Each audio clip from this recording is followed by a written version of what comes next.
কুষ্টিয়া সীমান্ত এলাকায় পৃথক পৃথক অভিযান চালিয়ে সোয়া ৬ কোটি টাকারও বেশি মূল্যের এলএসটি সহ বিপুল পরিমাণ মাদক ও চোরাচালানি পণ্য জব্দ করেছে কুষ্টিয়া ব্যাটালিয়ন ৪৭ বিজিবি।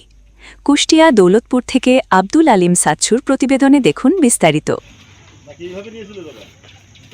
বিজিবি সূত্রে জানা যায়, গত ২৩ মার্চ রাত আনুমানিক ৮:৩০টার দিকে কুষ্টিয়া ব্যাটালিয়ন সদরের একটি বিশেষ টহল দল গোপন সংবাদের ভিত্তিতে মিরপুর রেলস্টেশন এলাকায় অভিযান পরিচালনা করে। এ সময় রাজশাহী থেকে ঢাকাগামী মধুমতি এক্সপ্রেস ট্রেনে তল্লাশি চালিয়ে পরিত্যক্ত অবস্থায় ১২ বোতল, প্রতি বোতল ৫০ মিলি ভারতীয় এলএসডি উদ্ধার করা হয়।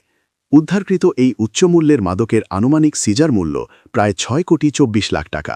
এদিকে ২৪ মার্চ ভোরে সীমান্তবর্তী মুন্সীগঞ্জ মাঠ ও প্রাকপুর নদীর ঘাট এলাকায় পৃথক আরও ২টি অভিযান পরিচালনা করে বিজিবি।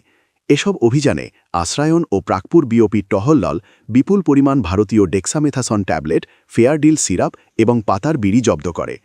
জব্দকৃত সব মালামালের মোট আনুমানিক বাজার মূল্য প্রায় ৬ কোটি ২৬ লাখ ৮০,৫৮৫ টাকা বলে জানিয়েছে বিজিবি। বিজিবি আরও জানায়, সীমান্ত এলাকায় মাদক ও চোরাচালান প্রতিরোধে তারা জিরো টলারেন্স নীতি অনুসরণ করে আসছে। দেশের নিরাপত্তা নিশ্চিত করা এবং যুব সমাজকে মাদকের ভয়াবহতা থেকে রক্ষা করতে এ ধরনের অভিযান ভবিষ্যতেও অব্যাহত থাকবে।